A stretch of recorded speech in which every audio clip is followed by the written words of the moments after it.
Good morning, students. Today we will start chapter 9. Chapter 9 name is pairs of angle. Okay.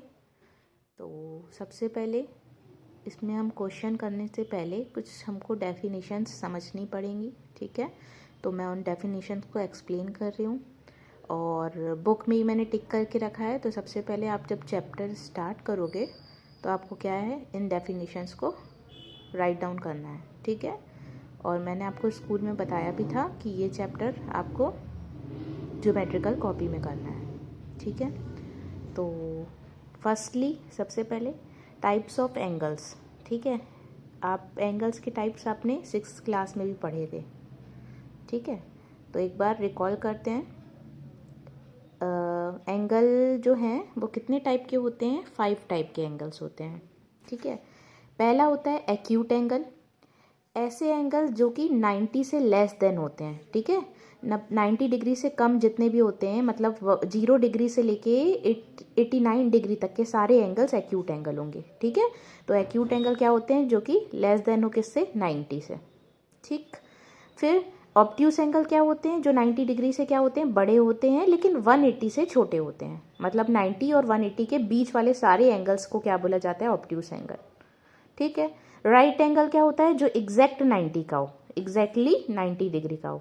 ठीक है, वो होता है राइट एंगल. ये देखिए, जो एग्जैक्ट 90 डिग्री का हो. फिर आता है हमारा स्ट्रेट एंगल. स्ट्रेट एंगल जो क्या हो? एग्जैक्टली 180 डिग्री का हो. ठीक है, 180 डिग्री का एंगल मतलब स्ट्रेट लाइन पे बन जाए तो वो होता है 180 का. ठीक है, फिर आता है रिफ्लेक्स एंगल. रिफ्लेक्स एंगल क्या होते हैं? अब 180 से, जो कि 180 से तो बड़ा हो, लेकिन कहाँ तक हो? 360 तक के हो. ठीक है, तो 180 और 360 के बीच वाले जितने भी एंगल्स होते हैं वो कौन से एंगल्स होते हैं? रिफ्लेक्स एंगल होते हैं. ठीक है, रिफ्लेक्स एंगल ऐसा कुछ बनता है. ठीक है, तो सबसे पहले ये पांचों डेफिनेशंस लिख लीजिएगा. हर एक डेफिनेशन लिखने के बाद उसका डायग्राम बना लीजिएगा. ठीक है, फिर आता है अब हमारा आप पेयर्स ऑफ एंगल्स. ठीक है, जो चैप्टर का नाम है. अभी तक तो हमने ये 5 6th क्लास का रिकॉल किया है ना. अब अपन का मेन जो हमारा चैप्टर है पेयर्स ऑफ एंगल्स, हम वो पढ़ेंगे. तो पेयर्स ऑफ एंगल्स में भी क्या होते हैं? एंगल्स के कुछ टाइप होते हैं. ठीक है, पहला टाइप होता है कॉम्प्लीमेंट्री एंगल, और दूसरा टाइप होता है सप्लीमेंट्री एंगल. ठीक है, पहला क्या होता है? कॉम्प्लीमेंट्री एंगल, दूसरा होता है सप्लीमेंट्री एंगल. ठीक, कॉम्प्लीमेंट्री एंगल क्या होते हैं? जब दो एंगल्स का सम जो है वो 90 डिग्री के इक्वल होता है. ठीक है, जब मैंने कोई दो एंगल्स दिए, आप उन दोनों को ऐड करके देखोगे. इफ़ उन दोनों का सम 90 डिग्री के बराबर आ रहा है तो हम बोलेंगे वो एंगल्स क्या हैं? कॉम्प्लीमेंट्री. ठीक है, और सप्लीमेंट्री अभी हम पीछे पढ़ेंगे. उसमें क्या होता है? जब मैं कोई दो एंगल्स दूं, उनको ऐड करने पर यदि अब वो 180 के इक्वल आ रहे हैं तो क्या हो गए? वो सप्लीमेंट्री एंगल्स. ठीक है, तो कॉम्प्लीमेंट्री आप ऐसे 6th नंबर आप डालोगे कॉपी में, हेडिंग डालोगे कॉम्प्लीमेंट्री एंगल, उसकी ये जो बॉक्स में लाइन लिखी है ना, वो उसकी डेफिनेशन है, वो लिखकर ये दो डायग्राम ड्रॉ करोगे और ये लाइन लिखोगे. तो जहाँ जहाँ मैंने पेंसिल किया है आपको वही लिखना है. ठीक है, सब कुछ नहीं लिखना है. ये दो लाइनें जो ABCD ये सब नहीं लिखना है. आप क्या लिखोगे? कॉम्प्लीमेंट्री एंगल्स आ रहा पेयर ऑफ एंगल्स. ऐसे टाइप के पेयर्स ऑफ एंगल होते हैं हुज सम इज 90 डिग्री, जिनका सम कितना होता है? 90 डिग्री. ठीक है, फिर आप एग्जाम्पल में लिखोगे कि 30 और 60 यदि दो एंगल्स हैं, ठीक है, आर कॉम्प्लीमेंट्री एंगल्स, क्योंकि 30 और 60 को ऐड करने पर हमको कितना मिल रहा है? 90 डिग्री. ठीक है, और ये दो डायग्राम ड्रॉ करोगे, ये नहीं करोगे. ठीक है, जहाँ मैंने ड्रॉ लिखा है आपको वही ड्रॉ करना है. आ गया समझ में? फिर आता है हमारा, मैंने सेकंड आपको क्या बताया? Supplementary angle. इसमें आप 7th नंबर डालोगे सप्लीमेंट्री एंगल्स.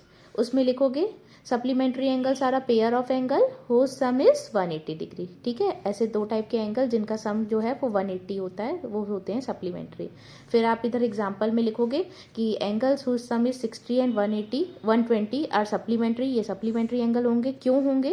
क्योंकि इन दोनों को ऐड कर रहे हैं जब हम 60 और 120 को, तो कितना मिल रहा है? 180 डिग्री. ठीक है, फिर आप इन दोनों के डायग्राम ड्रॉ करोगे, ये वाला नहीं करोगे. ठीक, अब आप डालोगे 8th number angles at a point. ठीक है, angles at a point. The sum of all the angles made by straight line meeting a point is 360 are called angles at a point. ठीक है, 8th नंबर डाल के आपको ये वाली definition लिखनी है एक लाइन की. और ठीक है, और ये लाइन लिख देना कि a + b + c + d = 360। ठीक है, बनाना है तो ये डायग्राम बना लेना, ड्रॉ कर लेना। ठीक, फिर आते हैं हम direct adjacent angle. 9th number डालोगे एडजेसेंट एंगल। एडजेसेंट एंगल क्या होते हैं, ये सब कुछ नहीं लिखना है, आप लिखेंगे adjacent angles have the following features. कौन से एंगलों को एडजेसेंट एंगल बोलते हैं, जिनके पास एक कॉमन वर्टेक्स हो, कॉमन आर्म हो और their interior have no point in a common. ठीक है, तो आपको ये 3 लाइनें लिखनी है। ठीक, ये ड्रॉ करना है, ये डायग्राम जो इसके बगल में बना है, और फिर यहाँ पे उसी में एडजेसेंट एंगल में ये 3 लाइन और लिखनी है कि जैसे ये डायग्राम पर ड्रॉ करोगे, ठीक है, लिखोगे कि ट्राइंगल PQR और PQS जो है वो एडजेसेंट एंगल नहीं है। ठीक है, बिकॉज देखो ये एडजेसेंट एंगल नहीं है, क्यों, क्योंकि इनका कॉमन पॉइंट तो है। देखो एक ये PQR और RSQ हमको पूछा है ना, ऊपर वाला ट्राइंगल और इन दोनों को बोल रहा है कि क्या वो एडजेसेंट है। तो एडजेसेंट के लिए मैंने क्या बताया, एक कॉमन पॉइंट होना चाहिए, तो इनका कॉमन पॉइंट Q तो है। ठीक, हाँ, लेकिन इनकी एक और फिर क्या है, इनकी कॉमन पॉइंट है। ठीक है, फिर क्या होना चाहिए, एक कॉमन आर्म होनी चाहिए। तो QR जो है वो कॉमन आर्म तो है, लेकिन क्या है, they have a common vertex Q and a common R QR because their interiors are overlapping and so they have a common points in their interior। ठीक है, तो ये आपको लिखना है कि PQS जो है वो PQR के इक्वल नहीं है। ठीक है, ये दोनों तो आपस में हैं, लेकिन ये बड़ा वाला आपसे बोल रहा था कि ये इस छोटे वाले के है नहीं, क्योंकि ये वो एक दूसरे को ओवरलैप कर रहे हैं, उसके अंदर PQS के अंदर PQR आ रहा है ना, तो ऐसे एंगल्स नहीं होते हैं। ठीक है, फिर आप 10th नंबर डालेंगे लीनियर पेयर, उसमें ये लिखेंगे कि the sum of a linear pair angles is always 180। ठीक है, जितने भी लीनियर पेयर में एंगल्स बनते हैं उनका सम कितना होता है, 180 डिग्री। ठीक है, ये डायग्राम ड्रॉ कर लोगे।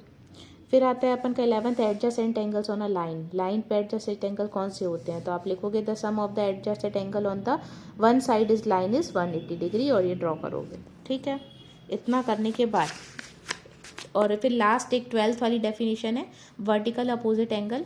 ठीक है, तो if 2 lines intersect then vertical opposite angles are equal. जब जहाँ कहीं भी 2 लाइन इंटरसेक्ट करती हैं तो जो एंगल्स होते हैं वो आपस में एक दूसरे के क्या होते हैं, इक्वल होते हैं। ठीक है, जैसे कि ये वाला एग्जांपल, ये इसका ड्रॉ करना है। ठीक है, तो इसमें जैसे वर्टिकल अपोजिट एंगल किसका, 1 का कौन होगा वर्टिकल अपोजिट, 3। ठीक है, क्योंकि ये 2 लाइन इंटरसेक्ट कर रही हैं तो जस्ट उसके अपोजिट कौन है, 3। 2 का कौन हो जाएगा, 4 का पूछूंगी तो 2, 3 का पूछूंगी तो 1। ठीक है, तो ये थे वर्टिकली अपोजिट एंगल। ठीक, अब आता है फिर अब आती है सेल्फ प्रैक्टिस 9A। ठीक है, तो पहले चैप्टर स्टार्ट करने से पहले आपको ये 12 डेफिनेशंस लिखनी है, फिर आप सेल्फ प्रैक्टिस 9A स्टार्ट करोगे। ठीक है, तो सेल्फ प्रैक्टिस 9A के मैं क्वेश्चन नंबर 1 से लेके क्वेश्चन नंबर 3 तक मैं बुक में फिल कर ली हूँ, तो आपको इधर से ही बुक से देख के लिखना है। ठीक है, तो question number 1 is what is the measure of complement of 38 degree.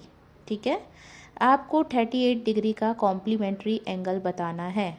तो व्हाट इज़ कॉम्प्लीमेंट, तो मैंने आपको अभी आगे बताया था, कॉम्प्लीमेंट्री एंगल्स ऐसे एंगल्स होते हैं जिन दोनों एंगल्स का सम कितना होता है, 90। ठीक है, तो 90 में से एक एंगल तो हमको 38 बता रहा है, हमको दूसरा फाइंड करना है। तो दूसरा फाइंड करने के लिए हमको 90 से 38 को माइनस करना पड़ेगा। ठीक है, तो 90 से जब 38 माइनस करोगे तो आ जाएगा आंसर 52 डिग्री, यही उसका कॉम्प्लीमेंट है। ठीक है, और साइड में ऐसे ब्रैकेट में लिखोगे क्योंकि 2 complementary angles sum is 90 degree. ठीक है, ऐसे ब्रैकेट बना के लिखोगे 2 कॉम्प्लीमेंट्री एंगल्स का सम कितना होता है, 90। सेकेंड है what is the measure of supplementary of 170 degree. 170 degree का सप्लीमेंट क्या होता है, तो अब सप्लीमेंट के लिए किससे माइनस करेंगे, 180 से। ठीक है, कॉम्प्लीमेंट के लिए 90 से करते हैं, सप्लीमेंट्री के लिए 180 से करते हैं। तो 180 से 170 को माइनस कीजिएगा तो कितना आ जाएगा, 10 डिग्री, और इसमें लिखेंगे 2 सप्लीमेंट्री एंगल का सम कितना होता है, 180। ठीक है, फिर आता है क्वेश्चन नंबर 3, हमको बताना है कि ये जो 2 डायग्राम है फर्स्ट वाले क्वेश्चन में, ये कॉम्प्लीमेंट्री एंगल्स हैं कि सप्लीमेंट्री एंगल्स हैं कि नाइदर। ठीक है, इन तीनों में से पहचान करना है कि ये कॉम्प्लीमेंट्री है, सप्लीमेंट्री है या नाइदर, ठीक है, नीदर, ठीक है। तो देखो इसमें हमको क्या करना पड़ेगा, इन दोनों को जो वैल्यूज़ है ना उनको ऐड करके देखना पड़ेगा। तो 21 और 69 को जब ऐड करोगे तो कितना का आ रहा है, 90 डिग्री, ठीक है। तो जब दो एंगल्स का सम 90 होता है तो कौन से एंगल्स होते हैं, कॉम्प्लीमेंट्री एंगल्स। दैट मीन्स ये दोनों एंगल क्या है, कॉम्प्लीमेंट्री एंगल्स। बी वाले में हमने दोनों वैल्यू ऐड करी 105 और 75, इनको ऐड करने पर कितना आ रहा है 180, ठीक है। तो 180 जब दो एंगल्स का सम 180 होता है तो वो कौन से होते हैं, सप्लीमेंट्री एंगल्स। दैट मीन्स ये क्या है, सप्लीमेंट्री। थर्ड वाले में 45 और 43 को ऐड किया तो 88 आ रहा है, ठीक है। तो ना तो ये कॉम्प्लीमेंट है क्योंकि 90 के बराबर नहीं है, ना ही सप्लीमेंट है, ठीक है। तो हम क्या लिखेंगे, नीदर, ठीक है, ये दोनों नहीं है तो नीदर। डी वाले में भी दोनों को ऐड करके देखें तो 170 आ रहा है, तो इसमें भी क्या आएगा, नीदर। ना तो कॉम्प्लीमेंट्री है ना तो सप्लीमेंट्री, मतलब नीदर है, ठीक है। तो ये हमके क्वेश्चन नंबर 1 से लेके क्वेश्चन नंबर 3 तक मैंने बुक में किए हैं। आपको अच्छे से कॉपी में नोट डाउन दूर दूर अच्छी तरीके से अच्छी राइटिंग में करना है, ठीक है। तो क्वेश्चन नंबर 4 से मैं आपको रफ कॉपी में एक्सप्लेन करूँगी। Okay, thank you. इफ़ इसमें कोई डाउट है, कोई डेफिनेशन समझ में नहीं आई है तो आप मुझसे पूछ सकते हो।